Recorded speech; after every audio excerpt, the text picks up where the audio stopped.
교시 시작하겠습니다. 135페이지 등록의 결격사유라고 되어 있는데 그 법 10조 1항에 보니까 등록을 할 수 없다. 12번까지 있고 12호 12번 밑에 동그라미 2번에 보니까 1호부터 11호 어느 하나에 해당하는 자는 소속공개사 또는 중개보조원이 될 수 없다. 그래서 한마디로 말하면 개업공개사 등의 결격사유고요. 그 맨 밑에 동그라미 3번 보면 135페이지 두 번째 줄에 개업공개사 등이라고 되어 있습니다. 해석상 이거는 우리 책에는 등록의 결격사유라고 되어 있지만 사실상 개업공개사 등의 결격사유고요. 그래서 한마디로 말하면 개업도 못하고 취직도 못하는 사유입니다. 12가지가 있죠. 135페이지 그 법조문에 보니까 우리 프린트는 31번에 있습니다. 프린터 31번. 프린터 31번 보고 하겠습니다. 이게 프린터 31번이 우리 교과서 135페이지 그 1번부터 12번까지 순서 그대로예요. 자, 31번 프린터 보면은 개업도 못하고 취직도 못하는 사유입니다. 미성년자입니다. 미성년자.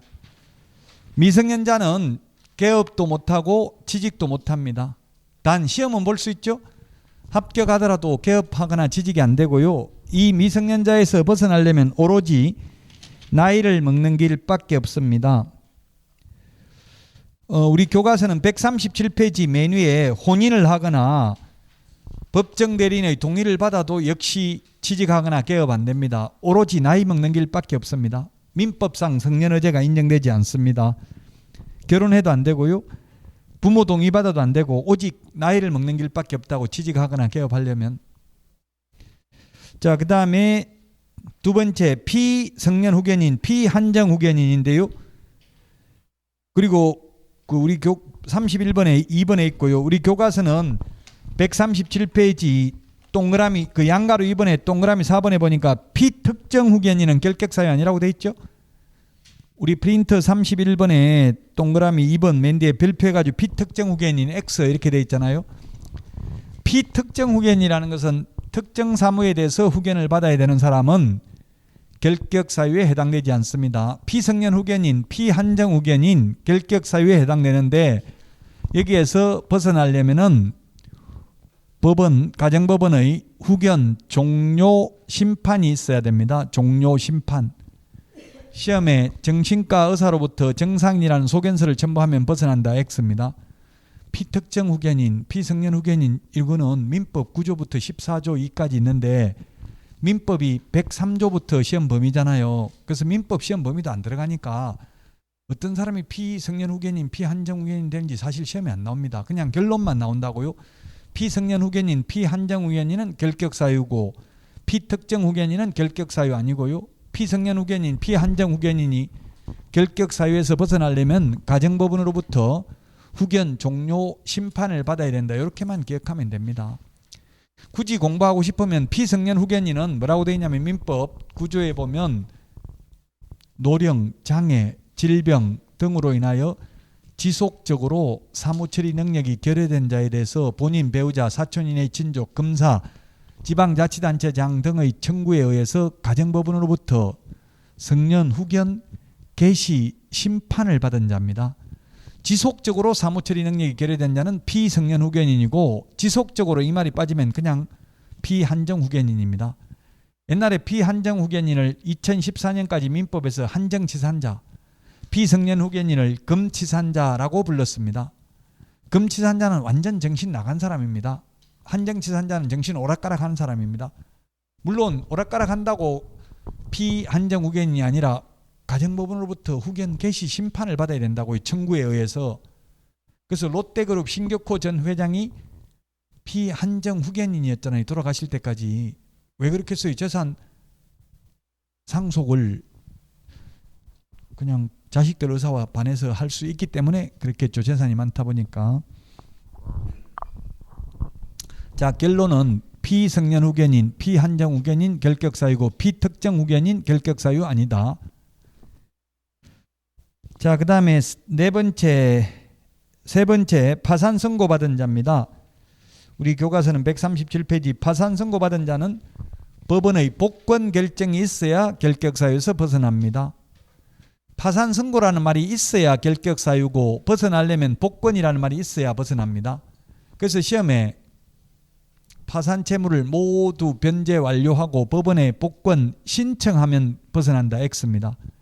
신청한다고 벗어나는 게 아니라 복권 결정이 있어야 됩니다.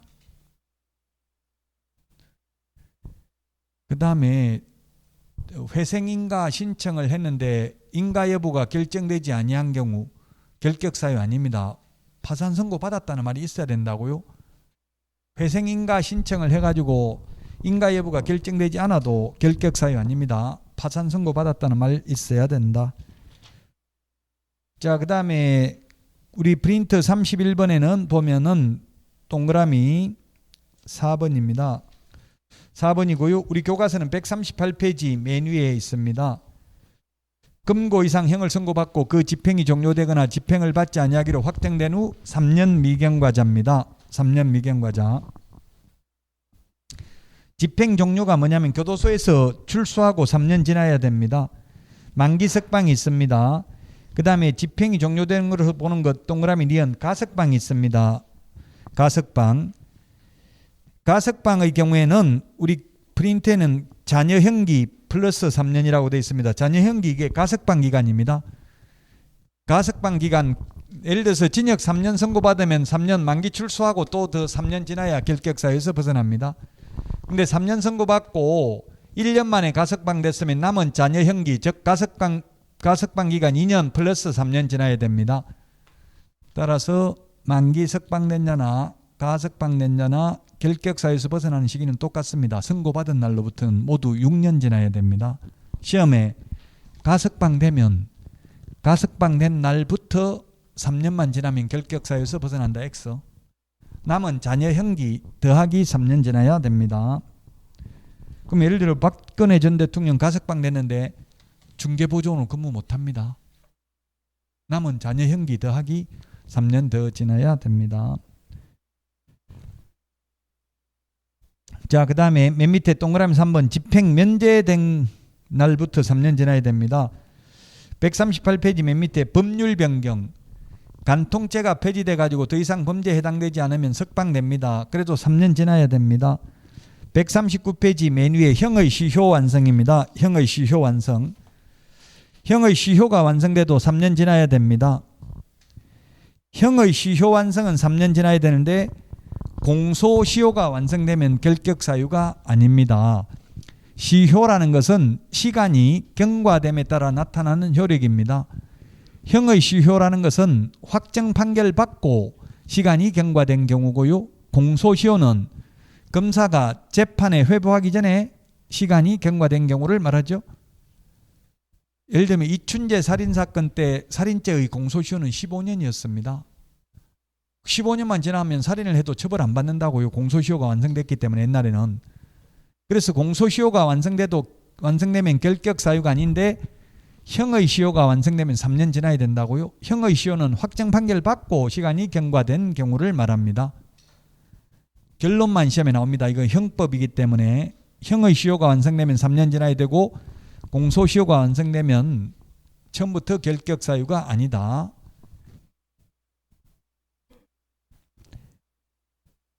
자, 그 다음에 특별사면도 3년 지나야 됩니다. 그러나 일반 사면은 즉시 벗어납니다. 뭐가 더 좋은 거예요? 특별사면이 더 좋은 거죠? 특별사면이 더 좋은 게 아니라 일반 사면이 더 좋은 거죠? 그 밑에 보면 넓혀보기 사면제도 특별사면, 일반사면 나와 있는데요. 시험에 안 나옵니다. 이런 거는. 근데 이제 이해를 하려면 읽어보는 것도 나쁘지 않겠죠? 어쨌든 결론만 시험에 나온다. 특별사면은 3년 지나야 되고 일반사면은 즉시 벗어난다. 일반사면이 어떻게 하는지 뭔지 그런 거는 시험에 안 나옵니다. 그는 사면법에 있기 때문에.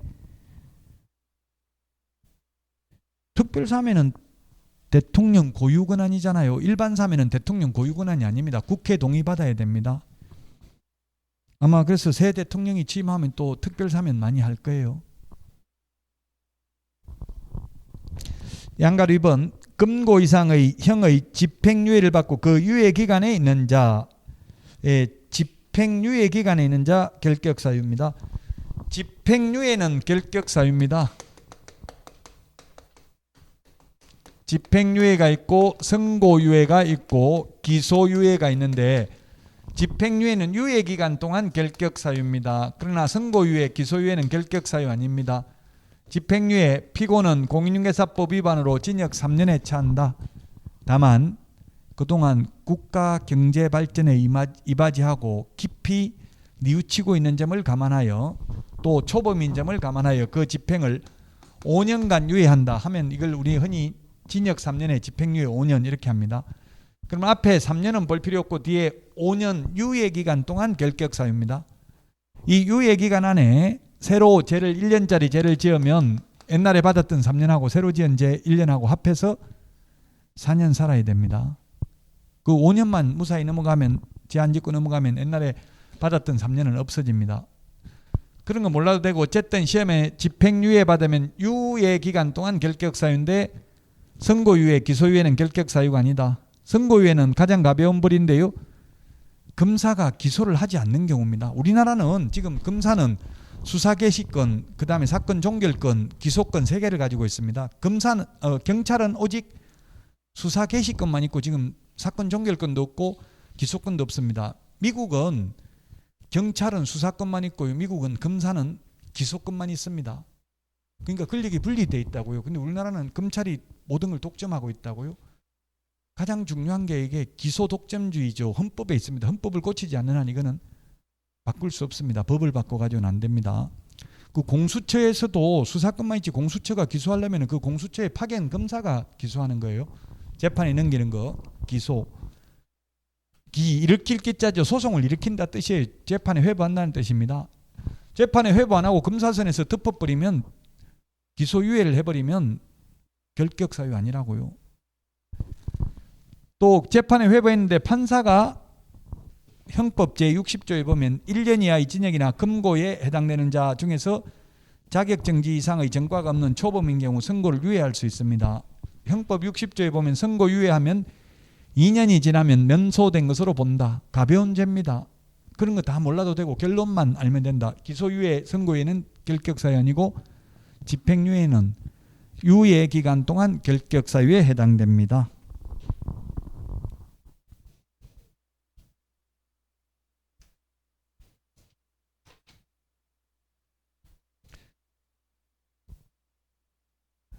(140페이지) 메뉴에 그게 선고유예 결격사유 아니라고 되어 있죠. 선고유예 메뉴의 첫 번째 줄에 제가 칠판을 적어놨잖아요. 선고유예, 기소유예는 결격사유 아니라고 했어요. 집행유예 결격사유다. 양가로 3번 공인중개사법 위반으로 300만 원 이상 벌금받은 경우 3년간 결격사유입니다. 도로교통법 위반해서 벌금받아도 폭행죄로 벌금받아도 결격사유 아니죠. 공인중개사법 위반으로 300만 원 이상 벌금받으면 3년간 결격사유입니다. 우리 프린트 46번에 동그라미 4번에 있습니다. 프린트 46번에 동그라미 1번부터 4번까지가 다 결격사유입니다. 오늘 다 했습니다.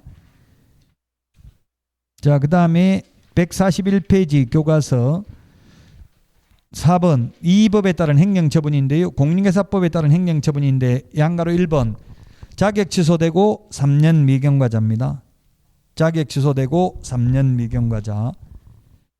그 다음에 양가로 2번 자격 정지 기간 중에 있는 자 결격사유입니다. 자격 정지 기간 중에 자격 정지는 최대 6개월이죠. 6개월 자격 정지 받았으면 6개월 안에는 그만두더라도 다른 데 가서 취직도 안 되고 개업도 안 된다는 이야기입니다. 자, 그 다음에 양가로 3번 142페이지 등록 취소되고 3년 미경과자입니다. 등록 취소되고 3년 미경과자. 동그라미 2번에 예외가 있네. 예외가 뭐가 있느냐면은 동그라미 기억, 법인 해산, 그 다음에 니은, 결격사유, 그 다음에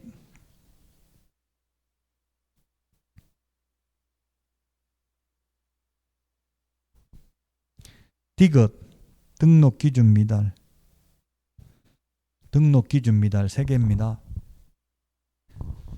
자, 등록 취소되고 나서 3년 지나야 되는데 그 3년 지나야 된다는 규정을 적용 안 받는 예외 예외를 세 가지만, 이게 시험에 예외 세 가지만 시험에 나옵니다. 세 가지가 뭐가 있냐면 사망, 해산, 그 다음에 결격 사유, 등록 기준 미달.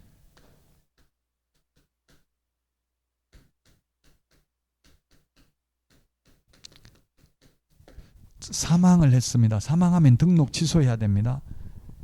우리 프린트는 거기 31번에 동그라미 8번에 예외해가지고 적어놨잖아요. 가로 안에 동그라미 8번 있죠? 31번. 지금 31번에 결격 사유 다 나와 있다고 했습니다. 자, 그러면 사망을 하면 등록을 취소해야 됩니다. 등록 취소되고 나면 몇 년 지나면 결격 사유에서 벗어나냐고. 사망의 경우 즉시 벗어난다. 영원히 못 벗어난다. 3년 지나면 벗어난다. 영원히 못 벗어납니다. 죽으면 끝이다. 단 부활한 경우에는 즉시 벗어난다. 자, 그 다음에 결격 사유에 해당되어서 등록 취소됐으면, 예를 들면 파산 선고를 받아서 등록 취소됐으면 복권만 되면 3년 안 지나도 다시 등록할 수 있다는 이야기예요. 그 다음에 등록 기준 미달입니다. 오늘 첫 시간에 법인의 등록 기준, 우리 프린트 3번에 있는 법인의 등록 기준이 중요하다고 했죠. 5개. 대표자는 공인중개사이어야 하며 대표자를 제외한 임원 또는 사원의 3분의 1 이상이 공인중개사이어야 합니다. 근데 자격증 있는 임원이 모조리 다 그만둬 버렸습니다. 그러면 등록 기준이 미달되고, 등록 기준이 미달되면 등록을 취소할 수 있습니다. 그렇게 등록이 만약 취소되었다면 3년 안 지나도 등록 취소되고, 다시 자격증 있는 사람 3분의 1을 구하면 3년 안 돼도 등록할 수 있다는 이야기입니다. 그래서 예외, 이게 시험에 출제됐었고요. 자, 그 다음에 양가로 4번입니다. 143페이지. 업무정지 기간 중에 있는 자, 업무정지 기간 중에 있는 자. 업무정지 기간 중에는 폐업을 하더라도 다른 데 가서 개업도 안 되고 또 다른 데 가서 취직도 안 됩니다. 그만두더라도. 144페이지 양가로 5번입니다. 양가로 5번. 양가로 5번 읽어보고 답해 보시기 바랍니다. 양가로 5번을 읽어보고. 업무정지에 해당되는 위반 행위를 지금 3월 11일 위반 행위를 했습니다. A라는 임원이 A라는 임원이 4월 11일 날 취직했습니다. 선임이 됐습니다. 그리고 5월 11일 날 업무정지 처분은 5월 11일 날 받았다고요. 6개월. 그러면 이 A 임원은 그만두고 6개월 동안, 업무정지 기간 동안 그만두고 다른 데 가서 취직하거나 개업할 수 있다 없다? 답이 뭐냐고. 둘 중에 하나가 답입니다. 있다고요? 예, 있다. 왜? 위반행위 사유 발생 당시에는 근무 안 했잖아요. 이 사람 기책 사유가 없다는 이야기입니다. 그래서 그 우리 교과서 뭐라고 돼 있어요? 두 번째 줄에 업무정지 사유 발생 당시 사원 또는 임원이었던 자죠.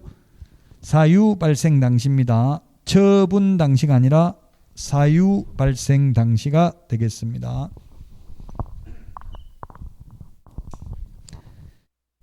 자, 그 다음에 5번 사원 또는 임원 중 결격 사유에 해당하는 자가 있는 법인 결격 사유입니다. 한 명이라도 임원이 결격 사유에 해당되면 그 법인의 결격 사유에 해당되고요. 단 거기 양가로 2번에 맨 마지막에 2개월 이내 그 사유를 해소하면 2개월 동그라미 하시고요. 2개월 이내 그 사유를 해소하면 등록 취소하지는 않습니다.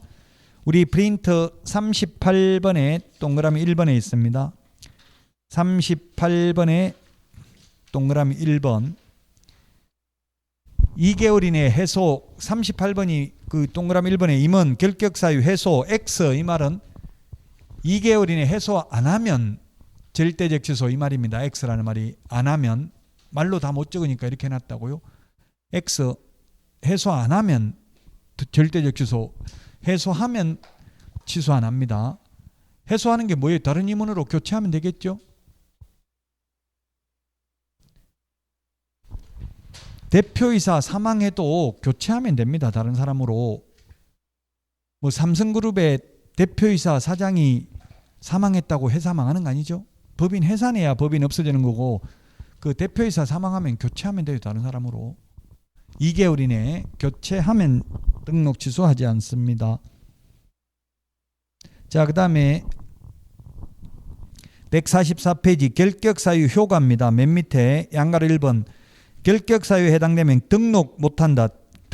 개업 못한다. 145페이지 사원, 임원 또는 고용인으로 소속 제한, 취직 못한다는 이야기죠. 한마디로 말하면. 그래서 이 결격사유에 해당되면 개업도 안 되고 취직도 안 된다. 그러나 원칙적으로 자격은 취득할 수 있습니다.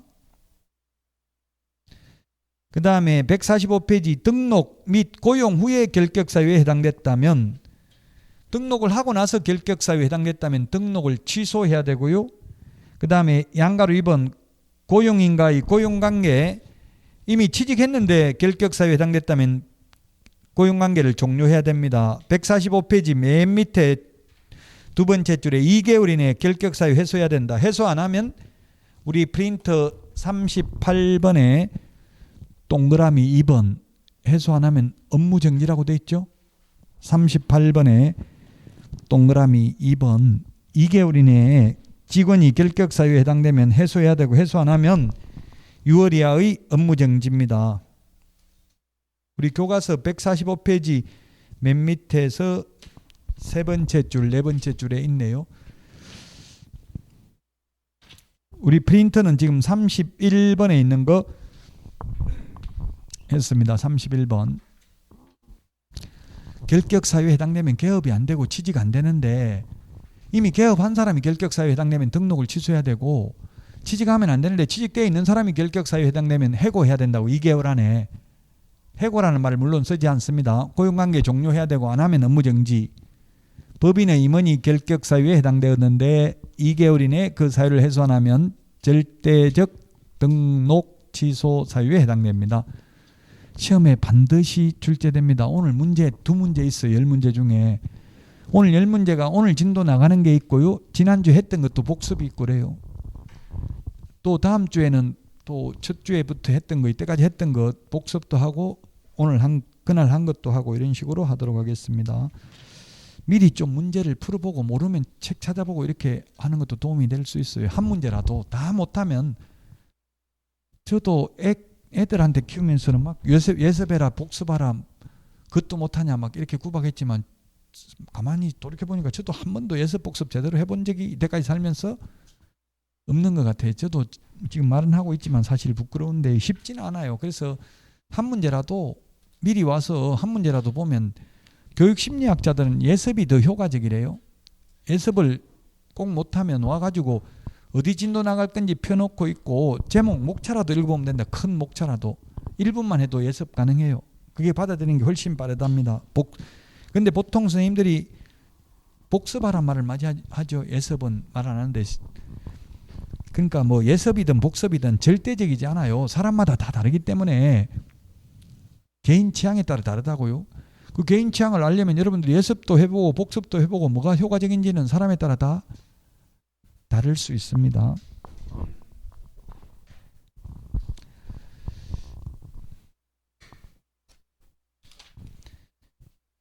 자, 그 다음에 이제 148페이지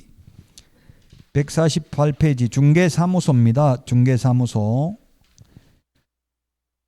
149페이지에 보면은 2번에 사무소 기준인데요. 양가로 1번 등록관청 관할구역 안에 설치해야 되고요.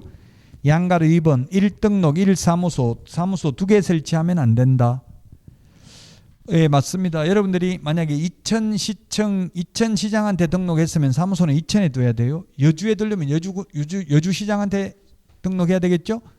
등록관청 관할구역 안에 둬야 되고요. 한 개밖에 안 됩니다. 1등록 1사무소.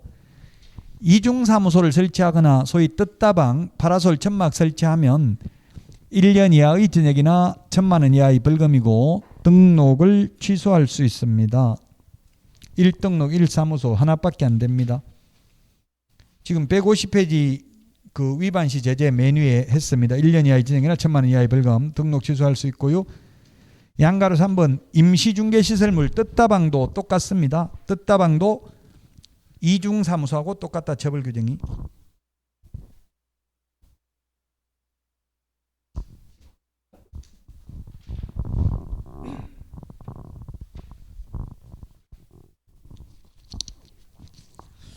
(151페이지) 분사무소입니다. 분사무소는 지사, 지점을, 은행은 지점, 일반 회사는 지사라고 하는 걸 우리는 분사무소라고 부른다고요. 이름을. 자, 사무소 하나밖에 안 되는데 법인의 경우, 즉 회사만 분사무소 둘 수 있습니다.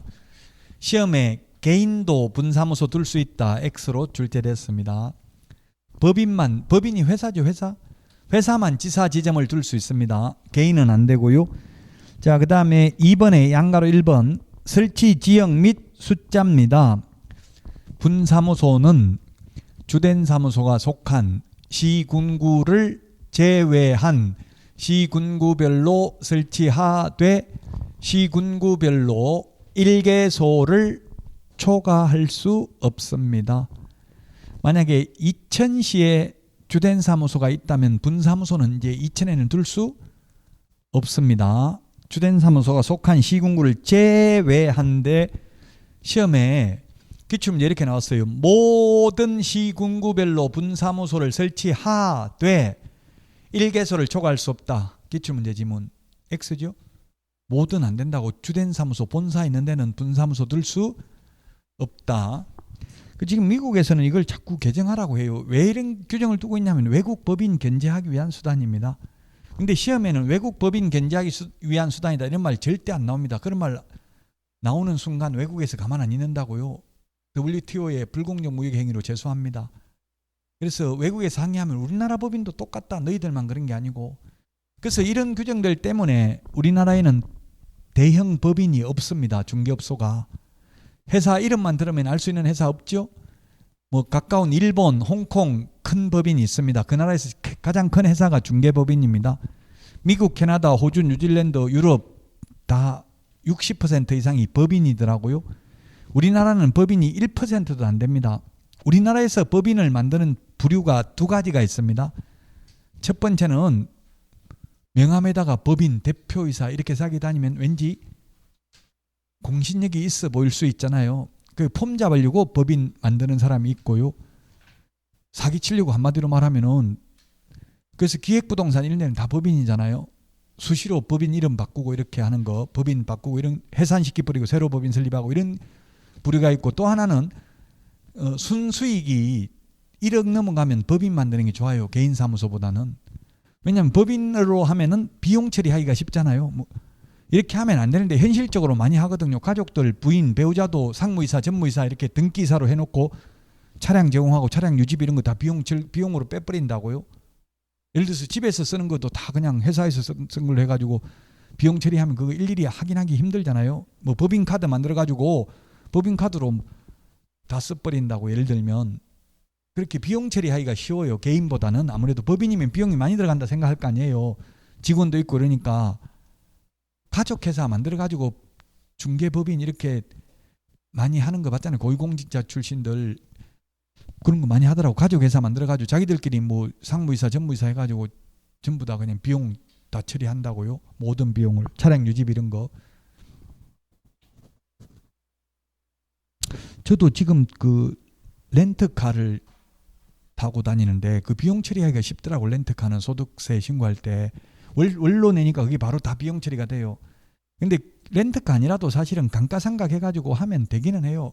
그 소득세 신고할 때 좀 복잡하니까 그냥 렌트카는 편하더라고요. 또 렌트카는 3년 4년 이렇게 타고 나면 그냥 차 바꾸면 되니까 훨씬 렌트카가 더 비싸게 쳐요. 그냥 사가지고 그 월부 할부로 내는 것보다 더 비싸게 치더라고. 계산해 보니까 그런 비싸게 치는데 제 마음대로 선택하는 게 아니라 와이프가 렌트카 하라고 해서 그냥 시킨 대로 하는 거예요. 렌트카 하면 편한 점은 많더라고요. 어쨌든 뭐 소득에도 재산에도 안 잡히고 이러니까 요즘은 장기 렌트카 뭐 리스 이런 거 많잖아요. 그 법인들도 그래, 법인 렌트카 많이 해요. 연예인들도 렌트카 하면 그 뭐 렌트 비용이 근데 그대로 비용 처리하기가 쉬우니까 매달 내는 게 렌트료니까.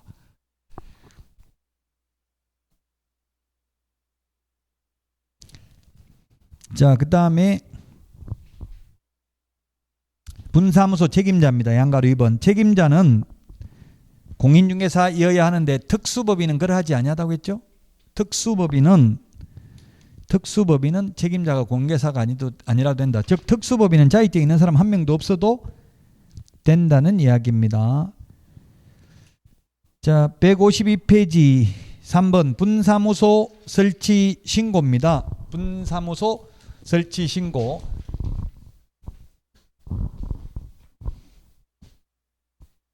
우리 프린터는 4번에 있습니다. 4번 분사무소 설치 신고인데요. 옛날에 승인 받았는데 지금 신고니까 무조건 설치할 수 있다는 이야기입니다. 어디다 신고하느냐면은 주된 사무소 등록관청입니다. 주된 사무소. 시험에 주된 사무소라는 말을 하지 않고 그냥 등록관청이라고 해도 맞는 말입니다. 왜냐하면 우리 법제 구조의 등록관청이란 법인의 경우 주된 사무소 소재지 시장 군수구청장을 말한다 이렇게 되어 있으니까. 근데 시험에는 주된 사무소 등록관청이 이렇게 나왔어요. 사족이죠. 사족. 필요 없는 말을 한 번 더 한 거예요. 주된 사무소 등록관청에 신고하면은 7일 이내에 신고 확인서를 교부합니다. 신고 확인서를 교부받고 나면은 업무를 개시할 수 있고요. 그 다음에 신고 확인서를 교부해 준 주된 사무소 등록관청은 지체 없이 분사무소 관할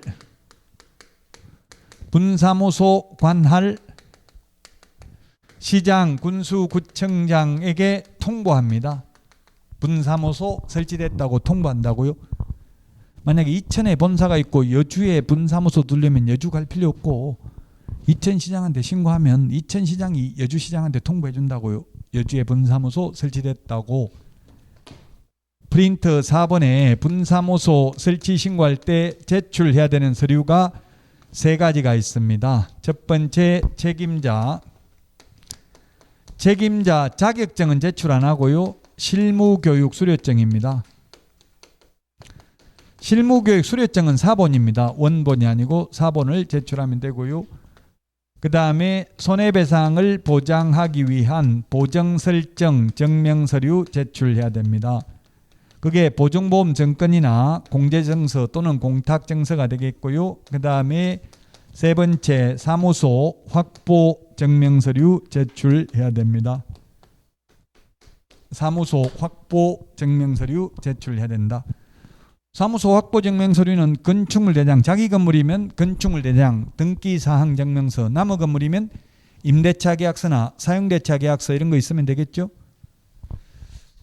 이게 분사무소 설치 절차입니다. 지금 우리 교과서 152페이지 153 메뉴에 이게 3가지 서류 내는 거 있고 우리 핵심 비교정리 프린트는 4번에 있습니다.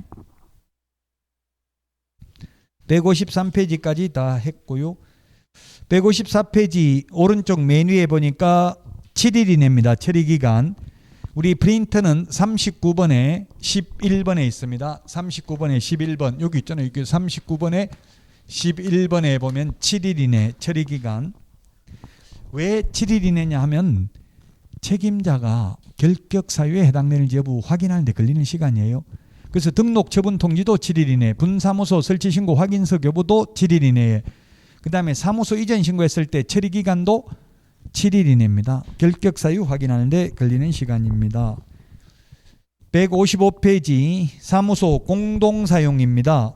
그 메뉴에 155페이지 맨 위에 법 13조, 시행령 16조 딱 두 개밖에 없습니다.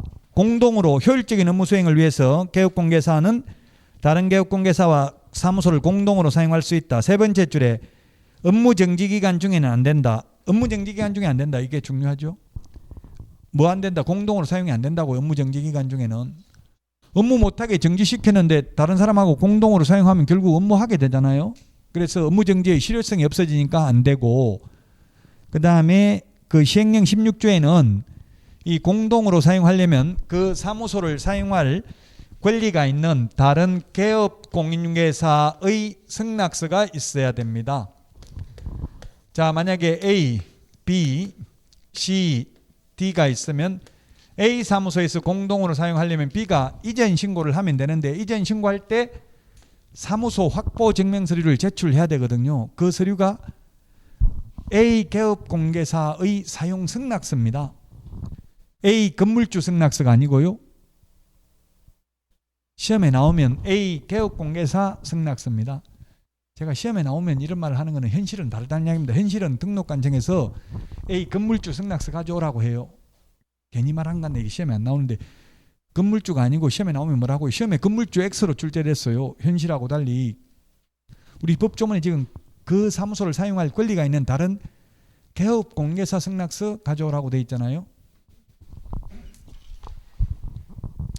근데 등록관청에서는 법조문에 없는데 A 건물주 승낙서를 가져오라는 이유가 뭡니까? 제가 국토부에 질의를 하니까 국토부 답변, 전대차 계약은 임대인의 승낙이 없으면 그 효력이 없고, 이 사람이 B가 승낙 없이 여기 들어오면은 임대차 계약을 해지할 수 있잖아요, 주인은.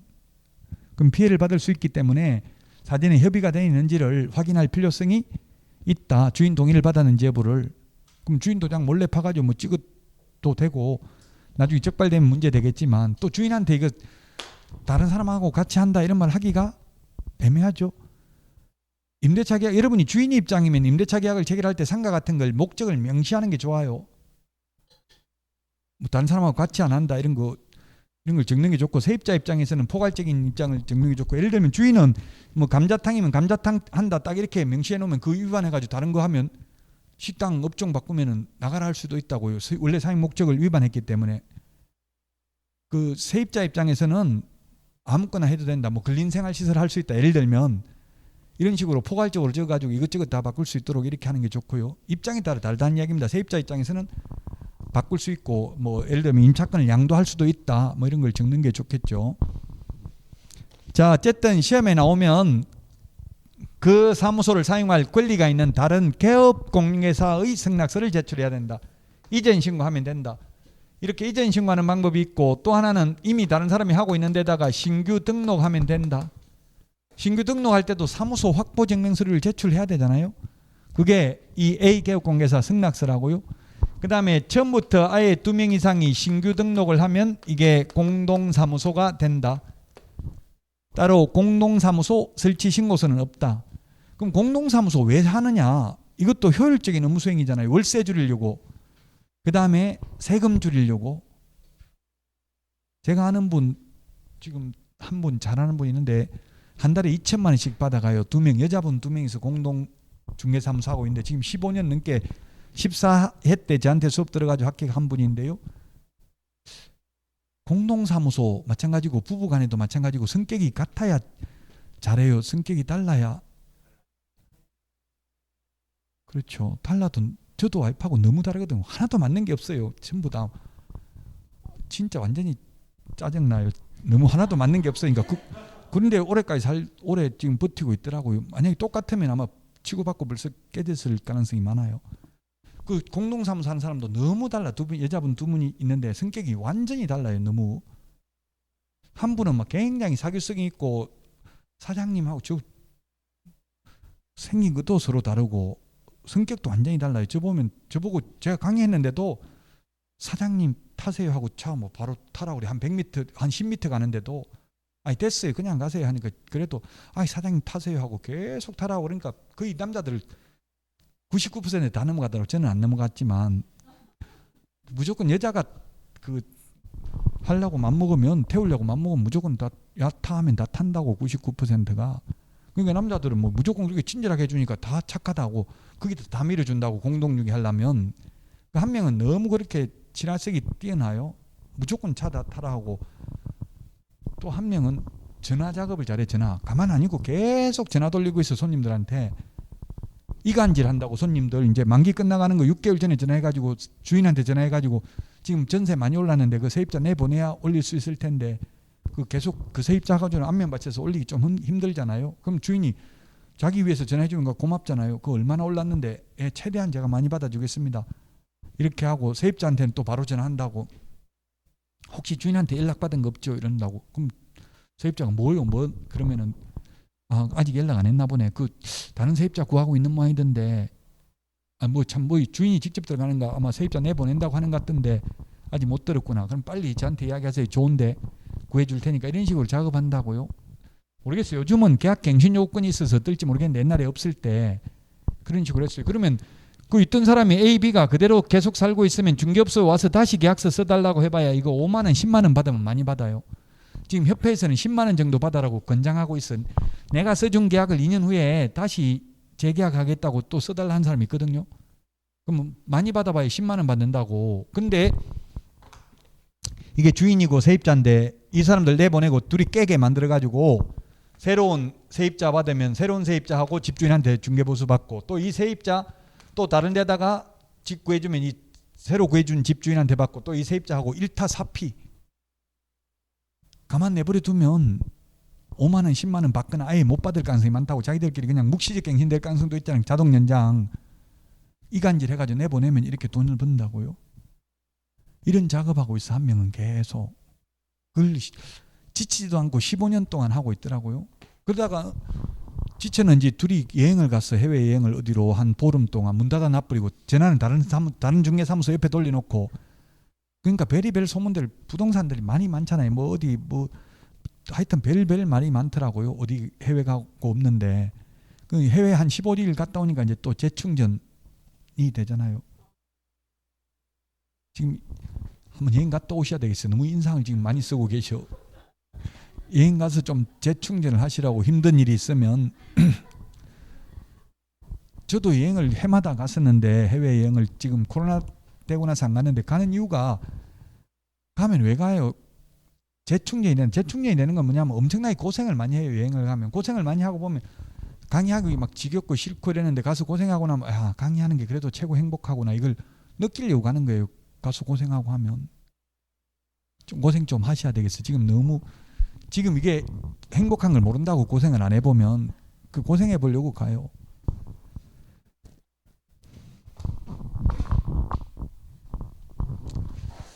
자, 공동사무소. 그러면은 만약에 공동사무소가 A, B, C, D 4명이 공동으로 사용하면 칸막이 있어요? 없어요? 없습니다. 칸막이 있으면 이건 별도 사무실이에요. 공동사무소가 아니고. 지금 아파트 단지 안에 가면 이게 사무소 여러 개 있는 거 이거는 각각 사무소지 공동사무소 아니잖아요. 출입문 따로따로 있으면 칸막이 없고요. 근데 왜 공동을 하냐? 이게 업무 효율적 수행을 위해서 월세 줄이려고 또 세금 줄이려고 할 수는 있다고요. 그러나 각각 독립성이 인정됩니다. A가 실제 칸막이 없지만 칸막이 있는 거나 마찬가지라고요. A가 갑을 고용했으면 갑이 잘못해서 손해 입혔으면 직원입니다. 갑은 이 갑 직원하고 A만 책임있지 다른 개업공에서 책임 없습니다. 시험에 공동사무소 대표자의 행위로 본다. X. 그를 고용한 개업공개사의 행위로 본다. 직원의 행위는. 인장 등록 보정 설정 각각 따로따로 해야 되고 업무정지 따로따로 당할 수 있고요. 자격증 등록증 따로따로 게시해야 됩니다. 보험도 따로따로 가입해야 됩니다. 각각 독립성이 인정된다. 자, 그 다음에 157페이지 사무소 이전 신고입니다. 사무소 이전. 자, 사무소 이전인데 사무소 이전을 만약에 이천시에 있다가 광주시로 옮겼습니다. 옮기고 나서 10일 이내 사전이 아니라 사후에 이전 후의 등록관청에 신고해야 됩니다. 신고할 때 제출하는 서류가 등록증, 분사무소인 경우 분사무소 설치 신고 확인서, 물론 원본입니다. 원본 반납해야 되죠. 원본이라는 말 없어도 사본이라는 말이 없는 한 그건 원본이라고요. 사본은 반드시 사본이라는 말을 해야 되죠. 우리도 말할 때 농담이다, 가짜다 이런 말, 농담이다 이런 말을 해야 되잖아요. 자, 그 다음에 두 번째는 사무소 확보 증명서류를 제출해야 됩니다. 그러면 이전 후의 등록관청이 이전 전의 등록관청에 등록 관련 서류를 송부해달라고 요청해야 됩니다. 요청받은 이전 전의 등록관청이 지체 없이 이전 후의 등록관청에 송부해야 되는 서류는 세 가지입니다. 송부해야 되는 서류가 첫 번째 등록대장, 두 번째 등록 신청서류, 세 번째 최근 1년간 행정처분 및 행정처분 절차가 진행 중인 경우 그 관련 서류를 송부해야 됩니다. 1년간 전과 기록을 송부하는 것입니다. 만약에 이천시에 주된 사무소가 있고요. 그 다음에 광주시에 분사무소가 있는데 이 광주시에 있는 분사무소를 만약에 군포시로 이전을 하는 경우 분사무소 이전하는 경우에는 이전 후 분사무소 관할 시장군수구청장이 아니라 주된 사무소 등록관청에 신고하면 주된 사무소 등록관청이 이전 전 및 이전 후 분사무소 관할 시장군수구청장에게 통보해 줍니다. 그래서 우리 프린트 4번에 세 번째 까만 별표를 보면 분사무소 설치신고, 이전신고, 휴업신고, 폐업신고, 인장등록, 업무정지 모두 누가 한다? 주된 사무소 등록관청이 한다고 되어 있잖아요. 프린트 3번에 세 번째 까만 별표. 자, 사무소 이전 신고를 하면은 처리기간은 7일 이내입니다. 처리기간 7일 이내.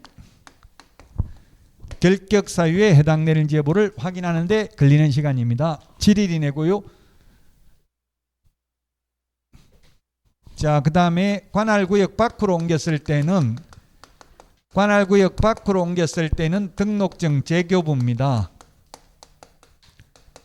등록증 재교부고요. 관할구역 안에서 옮겼을 때는 원칙 등록증 재교부 예외 등록증의 기재사항을 변경하여 교부할 수 있다. 위반 시 제재, 사무소 이전 신고 위반하면 100만 원 이하의 과태료입니다. 다 했습니다. 한 문제 정도 시험에 출제됩니다. 우리 프린터는 이게 송부해야 되는 서류는 18페이지 맨 밑에 보면 있네요. 18페이지 맨 밑에.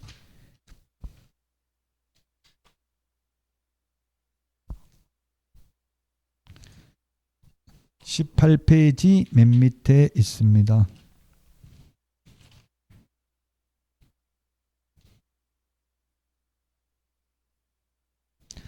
자, 그 다음에 162페이지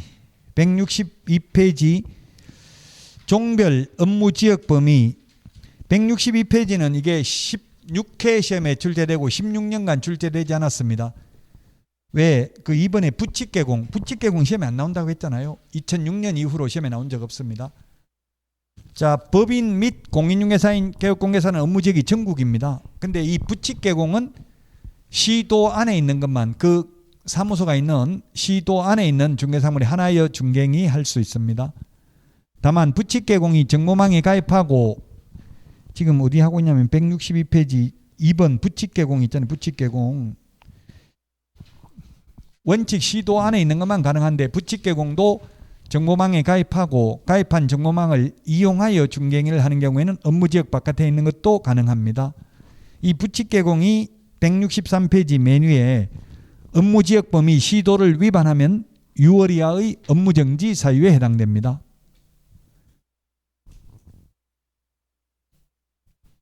근데 시험에 최근 16년간 안 나왔다고요. 부칙개공 들어가는 거는.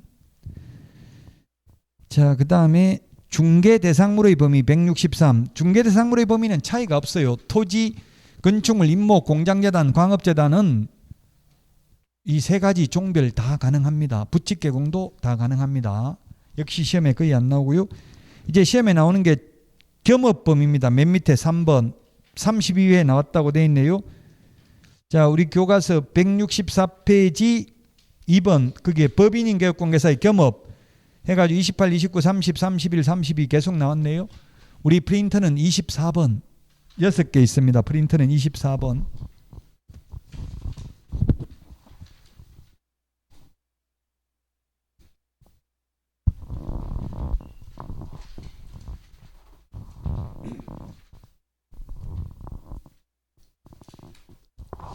프린터는 24번에 있습니다.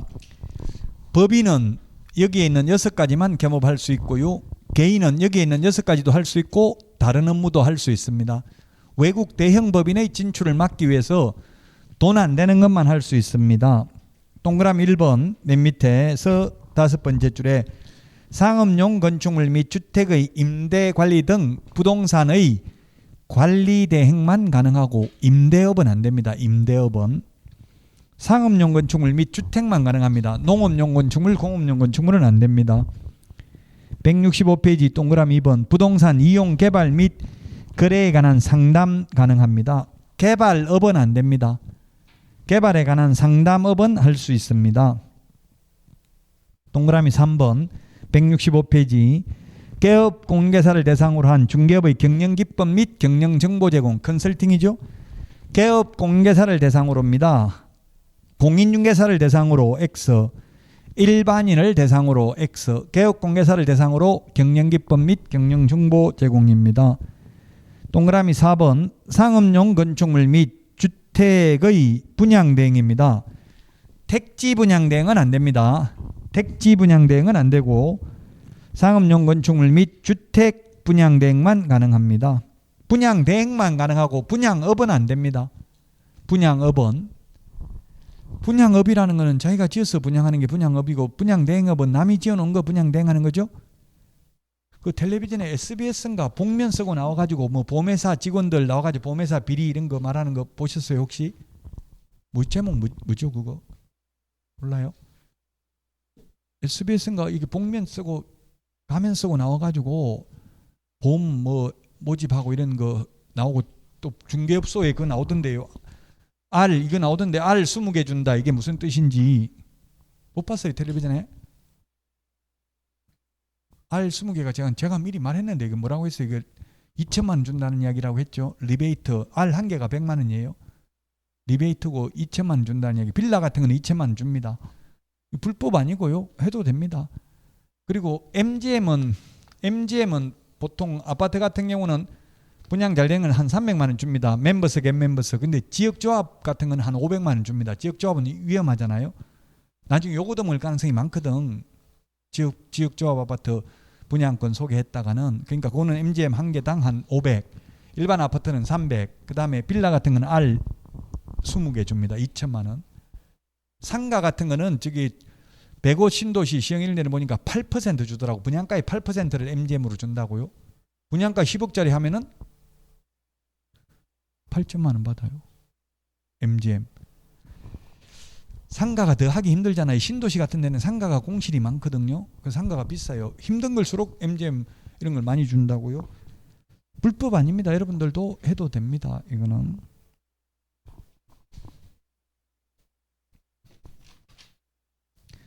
자, 그 다음에 166페이지 5번 그 밖에 중개업에 부수되는 업무로서 대통령 명령으로 정하는 업무인데 그게 뭐냐면 도배, 이사업체 소개 등 주거 이전에 부수되는 용역 알선업은 됩니다. 용역 알선업은 되는데 용역업은 안 됩니다. 법인인 개업공개사가 직접 도배업체, 이사업체 운영하는 건 안 되고 소개하는 것만 된다고요? 외국 법인이 들어와가지고 돈은 많으니까 이삿짐센터 직접 차려가지고 싸게 할 수도 있잖아요. 자기 손님들한테. 외국 법인이 들어오면 뭐 이사업체 차리면 외국 사람이 이사하는 게 아니라 우리나라 사람을 직원으로 채용하면 되잖아요. 자본금 내가지고 대표이사만. 우리 주식회사, 주식 같은 거, 주식 거래하는데 보면 외국인이 뭐 주식 샀다 팔았다 이런 말 많이 나오잖아요. 그 외국인이 누굽니까? 전부 다 외국 법인이고 거기 근무하는 직원은 전부 우리나라 엘리트들이 근무하고 있잖아요. 외국 사람들이 어떻게 우리나라 주식을 그렇게 잘 알고 외국인들은 다 돈 벌잖아요. 외국 주식에서도 전부 우리나라 직원들이 우리나라 사람들이라고 거기 근무하는 사람은. 자, 그다음에 동그라미 6번. 민사집행법에 의한 경매 또는 공매 부동산에 대한 매수 신청들이 입찰들이 할 수 있습니다. 근데 이 동그라미 6번은 부칙개공 중개인은 안 됩니다. 이 동그라미 6번 빼고는 나머지는 부칙개공도 다 해도 됩니다. 개인은 여기 있는 6가지도 해도 되고 다른 업무도 해도 됩니다. 법인은 여기에 있는 6가지밖에 못하죠.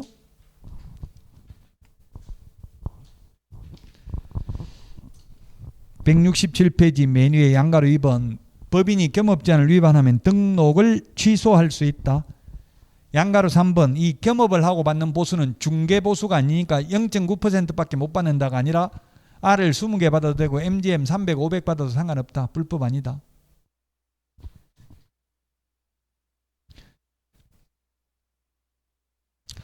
양가로 4번.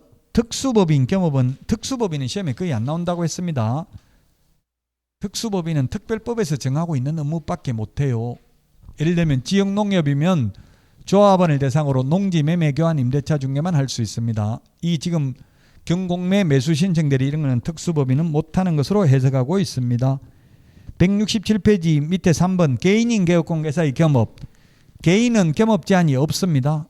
타법에서 규제하지 않는 한 개인은 여기 있는 6가지도 해도 되고 다른 업무도 해도 된다. 단 부칙개공은 경공매 매수 신청 대리는 안 된다.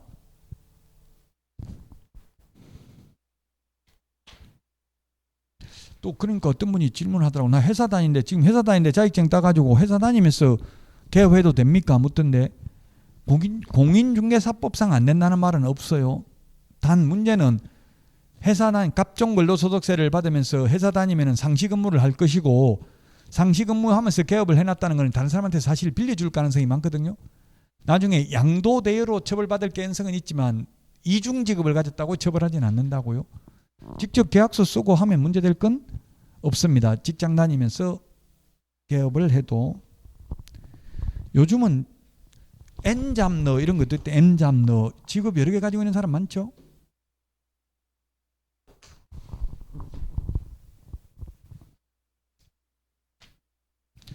자, 여기까지 하고 쉬었다가 168페이지 고용인 그 강의 계획서를 보면 오늘 189페이지까지 나가는 걸로 되어 있어요. 쉬었다가 고용인 하고 189페이지 하고 문제도 보겠습니다. 문제 빨리 풀어보세요. 쉬었다 하겠습니다.